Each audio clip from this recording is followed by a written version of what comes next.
주시는 하나님의 말씀입니다. 레위기 23장입니다.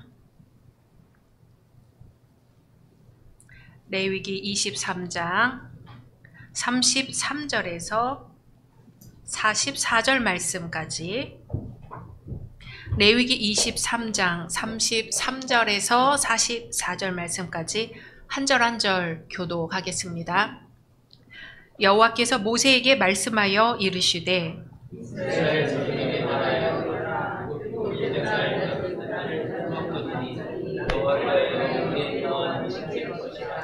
첫날에는 성회로 모일지니 너희는 아무 노동도 하지 말지며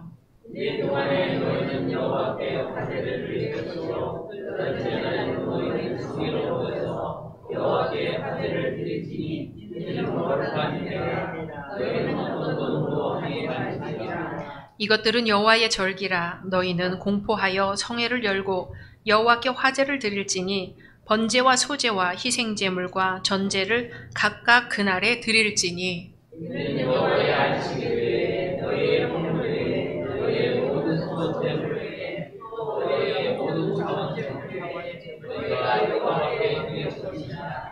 너희가 토지소산 거두기를 마치거든 일곱째 달 15셋 날부터 이레 동안 여호와의 절기를 지키되 첫날에도 안식하고 여덟째 날에도 안식할 것이요. 첫날에는 너희가 나무 실과와 종려나무 가지와 수선한 나무 가지와 시내로를 취하여 너희의 하나님 여호와 앞에서 이레 동안 즐거워할 것이라. 너희는 매년 이레 동안 여호와께 이 절기를 지킬지니 너희 대대의 영원한 규례라. 너희는 일곱째 달에 이를 지킬지니라. 너희는 이레 동안 조각에 거주하되 이스라엘에서 난 자는 다 조각에 거주할지니라. 이는 내가 이스라엘 자손을 애굽 땅에서 인도하여 내던 때에 초막에 거주하게 한 줄을 너희 대대로 알게 함이니라. 나는 너희의 하나님 여호와이니라. 모세는 이와 같이 여호와의 절기를 이스라엘 자손에게 공포하였더라. 아멘. 오늘 함께 예배드리는 모든 분들을 주님의 이름으로 환영하고 축복합니다. 오래 받으신 약속의 말씀 함께 암송하겠습니다. 베드로전서 10절 말씀. 각각 은사를 받은 듯 하나님이 하늘을 만져서 전기같이 성사하라. 말씀대로 이루어 주실 줄로 믿습니다. 조금 날씨가 쌀쌀해졌어요. 그러다 보니까 이제 한 해가 저물어 가는구나 싶습니다. 어느 젊은 여성이 아버지에게 말했습니다. 아버지, 사는 게 너무 힘들어요. 아버지는 자기 딸을 데리고 부엌으로 갔습니다. 냄비 3개에 물을 담고 불을 붙였지요. 첫 번째에 당근, 두 번째에 달걀, 세 번째에는 커피를 담았습니다. 그리고 불을 붙여 가열을 했습니다. 일정 시간이 지났습니다. 아버지는 3가지를 각각의 접시에 담고 어려움을 이겨내는 3가지 방식을 이야기해 주었습니다. 자, 주목해라. 딱딱했던 당근은 흐물흐물해졌다. 반면 깨지기 쉬운 달걀은 단단하게 되었다. 커피는 어떠니? 커피는 물을 더욱 값진 것으로 바꾸어 놓았단다. 아버지는 계속해서 딸에게 말했습니다. 지금 너에게 닥친 문제는 생각보다 그렇게 힘들지 않을 수 있어. 네가 좀 더 생각해보면 해결될 수 있단다. 너는 흐물흐물해진 당근처럼 문제 때문에 더 약해질 수도 있다. 아니면 삶은 달걀처럼 문제로 말미암아 더 강한 자신을 발견할 수도 있어. 그것도 아니면 커피처럼 문제를 아예 자신에게 유익한 기회로 바꿀 수도 있단다. 우리 열린 성도님들은 어떠세요? 고난 앞에서 이렇게 초연할 수 있다면 좋겠지만 사실 그게 쉽지가 않으니까 고난이라고 하겠지요. 이스라엘 백성은 애굽에서 문제에 맞닥뜨렸습니다. 400년간 종살이를 했는데 너무너무 괴로운 거예요. 그래서 그 문제를 하나님께 내놓았습니다. 하나님, 제발 우리 좀 돌봐 주십시오. 사는 게 너무 힘이 듭니다. 하나님은 이스라엘 백성들의 기도를 들으셨습니다.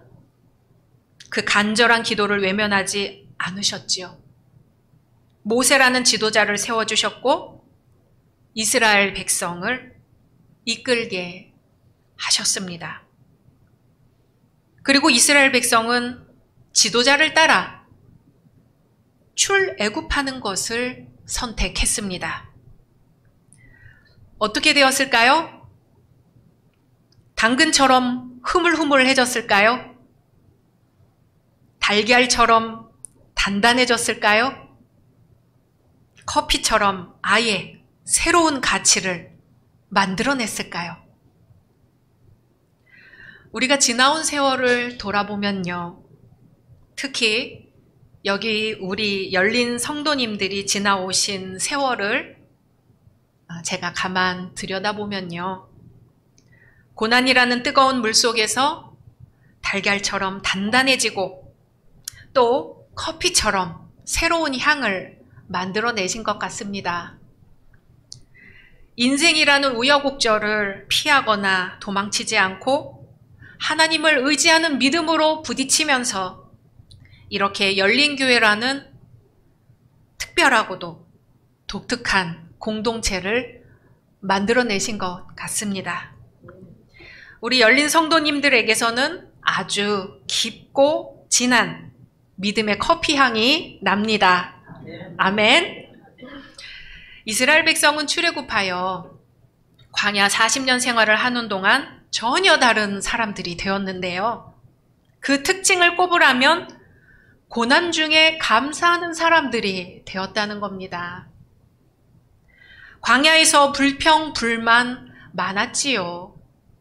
그럼에도 고난 중에 하나님께 부르짖고 고난 중에 하나님을 만나고 고난 가운데 함께 하신 하나님을 기억하고 감사하는 사람들이 되었다는 겁니다. 그리고 이스라엘 백성들의 이러한 변화는 성경에 기록되어 전 세계 모든 민족들에게 아주 진하고 깊은 희망이라는 커피향이 되었습니다. 이스라엘 백성들은 고난 중에 만난 하나님을 기억하기 위해 오늘 초막절을 지킵니다. 오늘 레위기 23장은 여호와의 절기들인 유월절, 오순절, 초막절을 소개하고 있는데요. 초막절은 과거 광야 생활을 기억하고 하나님의 은혜를 잊지 않는 것이며 동시에 올해도 풍성한 수확을 주신 하나님께 감사하는 절기입니다. 매년 초막절을 지켜 자손 대대로 하나님께 감사하는 백성이 되라는 것이지요. 초막절 축제 기간에 드릴 제사와 제물의 내용도 상세하게 나옵니다.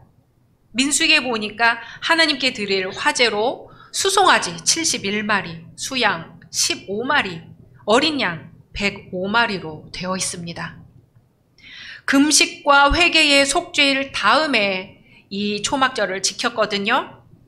그래서 포로 후기 시대에 점차 흥겹고 즐거운 축제가 되었다고 합니다. 금식하고 회개하는 절기를 먼저 지낸 후 즐겁게 먹고 마시는 절기가 오는 거지요. 신명기에서는 이 절기에 너와 네 자녀와 노비와 내 성중에 거주하는 레위인과 객과 고아와 과부가 함께 즐거워하되 라고 되어 있습니다. 초막절은 문자 그대로 추수의 기쁨을 모든 이웃과 함께 나누며 하나님께 감사드리고 즐거워했던 축제의 시간이었습니다.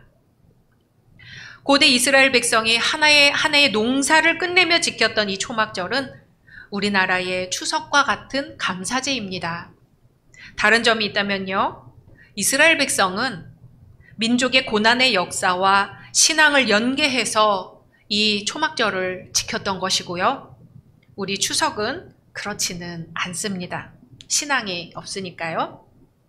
하지만 기독교인인 우리는 추석을 어떻게 지켜야 할지 초막절로부터 교훈을 얻을 수 있습니다. 추석 연휴에 고향을 방문해서 그립던 식구들과 만나고 즐거워하는 것은 추석 행사 가운데 빼놓을 수 없는 요소지요. 불과 얼마 전만 하더라도 추석에 고향에 가는 기차표를 예매하기 위해서 서울역 광장에서 밤을 지새우기 일쑤였습니다. 명절마다 그 긴 줄을 보도하느라 언론들이 앞다투어 서 있었고요. 여행길에 쉬어가는 그런 우리 민족 고유의 명절을 보내는 우리 국민들을 인터뷰하는 방송사들이 언제나 있었습니다. 이제는 역귀성이라고 해서 고향의 부모가 도시의 자식들을 찾아오게 되었고요. 또 긴 연휴에 해외로 나가 명절을 보내는 경우도 심심치 않게 볼 수 있습니다. 그러나 명절에는 기쁨만 있는 것이 아니라는 사실을 우리는 기억해야 할 것입니다. 명절에는 아픔도 있지요. 고향을 잃어버렸거나 찾아갈 고향이 없는 실향민들, 아직도 부모 형제와 자식들의 생사를 모르고 있는 사람들, 이미 그리운 사람들을 떠나보낸 사람들, 경제적으로 어려움을 당하는 가장들, 실직자들, 노숙자들, 독거노인들, 소년소녀 가장들, 가출한 사람들, 그리고 외국인 노동자들은 명절만 되면 더욱 외롭고 슬픔이 몰려옵니다.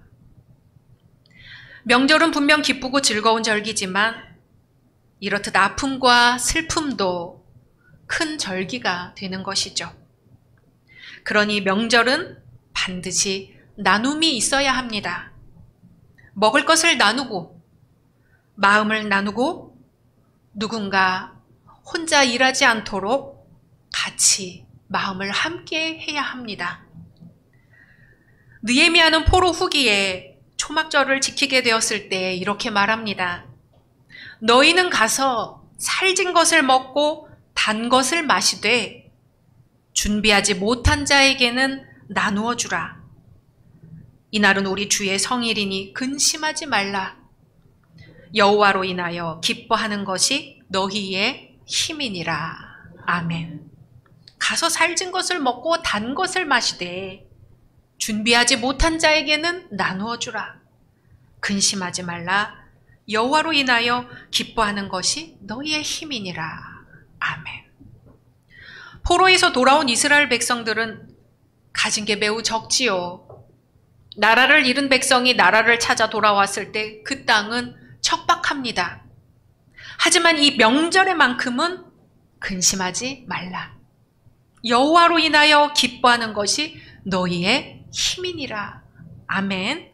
한번 따라해 볼까요? 근심하지 말라. 여호와로 인하여 기뻐하는 것이 너희의 힘이니라. 아멘. 이 명절을 지키라고 명하신 이유가 이날만큼은, 이 절기만큼은 세상 근심을 잊으라는 거예요. 세상 근심을 잊고 기뻐하라. 여호와로 인하여 기뻐하는 것이 너희의 힘이라는 것을 기억하라는 말씀입니다. 우리나라에는 독특하게도 명절 증후군이라는 것이 있습니다. 명절이 되면 기쁨과 즐거움 대신에 제사 준비, 시집 식구들과의 만남, 가사노동 등으로 스트레스가 엄청나게 쌓이고 그로 인해서 부부싸움이 더 많아집니다. 통계에 의하면 명절을 지낸 후 이혼하는 경우는 평소의 2배에 이른다고 하지요. 왜냐하면 명절의 중요한 요소인 제사, 놀이, 쉼에서 여성은 대부분 제외되고 가사 노동에만 혹사당하고 있기 때문입니다. 요즘은 조금씩 분위기가 달라지고 있지만 부모와 형제 사이에 화해도 없고 가사 노동에 나눔도 없고 쉼과 기쁨과 사랑이 없는 명절은 지옥과도 같습니다. 그런 명절은 축제가 아니죠. 흔히 어머니들이 그럽니다. 명절은 왜 자꾸 돌아오나 몰라.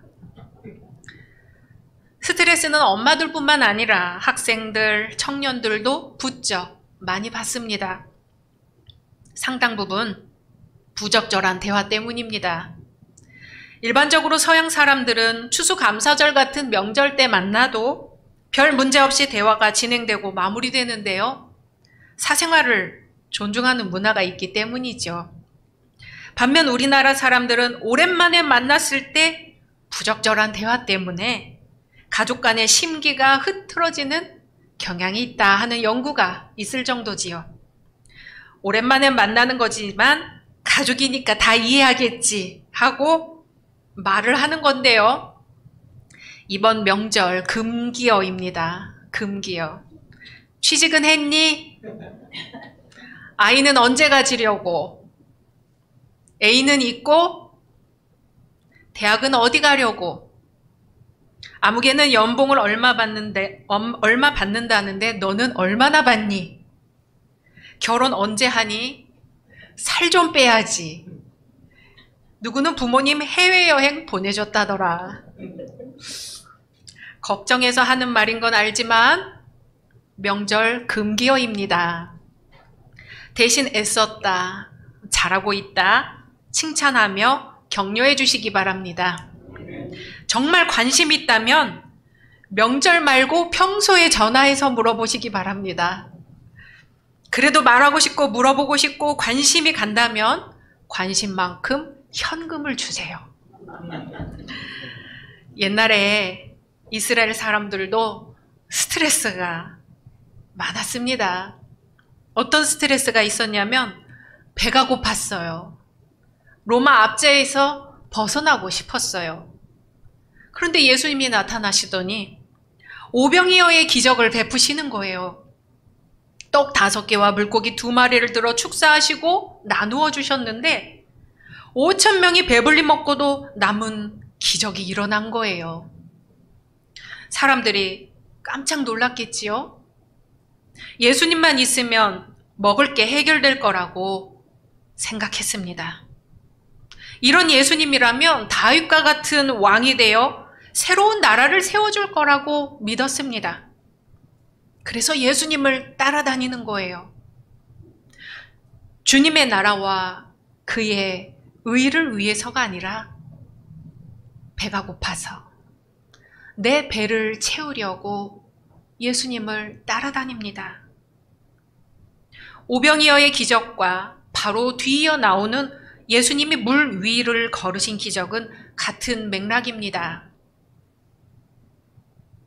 오병이어의 기적을 베푸신 다음 예수님은 피곤하셨어요. 홀로 기도하러 따로 산에 올라가셨습니다. 제자들도 다 보내셨어요. 혼자 있고 싶으셨어요. 배를 타고 건너편으로 가라고 하셨죠. 그리고 주님은 홀로 기도하러 산으로 가신 겁니다. 시간이 얼마나 흘렀을까요? 바람이 거스르고 물결이 요동쳐서 제자들은 배에서 고난을 당하고 있었습니다. 그때 밤 4경쯤에 새벽 3시부터 6시까지의 시간을 사경이라고 합니다. 그때 예수님이 바다 위로 걸어서 오십니다. 바다 위를 걷기 위해서는 세찬 바람도, 거친 물결도, 지구의 중력이라는 것도 다 극복해야 가능한 것이죠. 모세는 하나님의 능력으로 홍해를 건넜지만 예수님은 이러한 초자연적인 능력으로 스스로 물 위로 걸으십니다. 그때 제자들이 그 움직이는 물체를 보고 유령이라고 무서워하며 소리를 지릅니다. 바다도 무섭게 출렁이고 있는데 유령이 다가오니 이왕 무섭던 김에 더 무서워서 소리를 지르는 거죠. 그때 주님이 말씀하십니다. 안심하라. 나니 두려워하지 말라. 우리 앞에 고난이 닥쳐올 때 안심하라. 나니 두려워하지 말라 하시는 주님의 음성 들으시기를 소망합니다. 고난인 줄로만 알았더니 그 안에 예수님이 함께 하십니다. 안심하라. 나니 두려워하지 말라. 그러자 베드로가 말합니다. 주여, 만일 주님이시거든 나를 명하사 물 위로 오라 하소서. 베드로는 주님의 말씀 한마디에 자신이 무엇이든 할 수 있음을 알고 있었습니다. 주님이시거든 나를 명하사 물 위로 오라 하소서. 예수님은 말씀하십니다. 베드로야, 오너라. 그때 베드로가 배에서 내려 물 위로 걸어서 예수님께로 갑니다. 예수님만 바라보고 고난 가운데로 걸어 들어갑니다. 얼마나 걸어갔을까요? 예수님 손 닿을 거리까지 걸어 들어간 것 같아요. 그런데 이 베드로가 예수님을 바라보다가 갑자기 바람을 바라보았습니다. 바람을 보았더니 무서운 생각이 들고 물속에 빠져들어갑니다. 베드로가 의지할 건 예수님밖에 없습니다. 소리질러 이르되 주여 나를 구원하소서. 자기 힘으로 도저히 빠져나올 수 없을 때 하는 기도지요. 주여 나를 구원하소서. 주여 나를 도와주소서. 예수님은 즉시 손을 내밀어 그를 붙잡으셨습니다.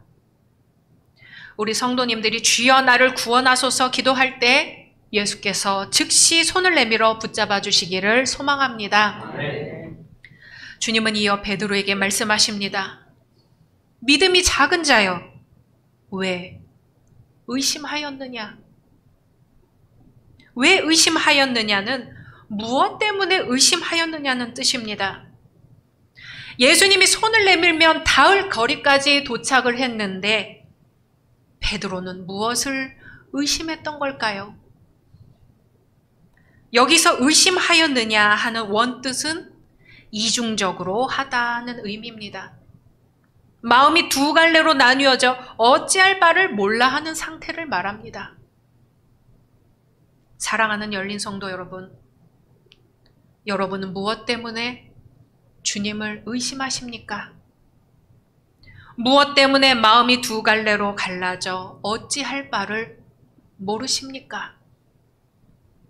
베드로와 제자들은 예수님 곁에서 많은 기적을 보았음에도 여전히 예수님만 바라보지 못하고 마음이 두 갈래로 나뉘어져 있었습니다.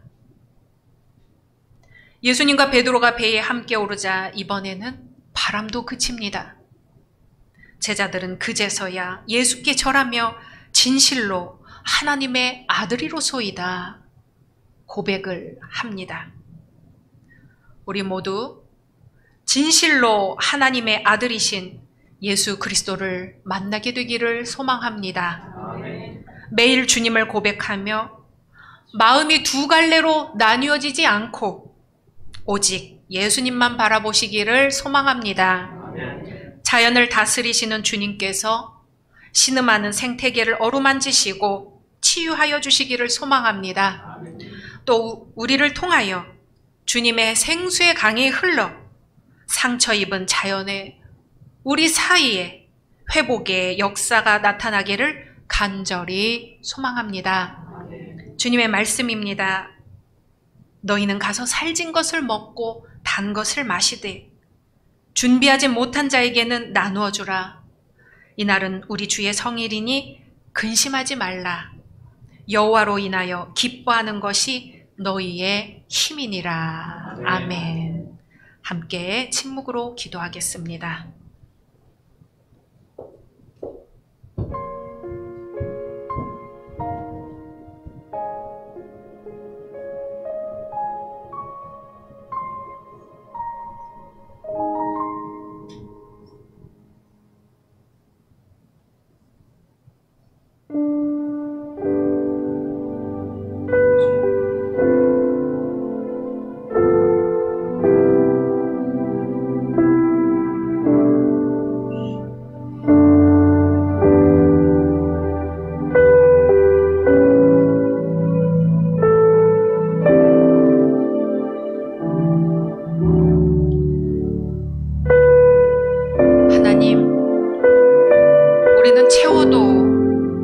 채워지지 않는 세상의 것을 구하느라 지쳤습니다.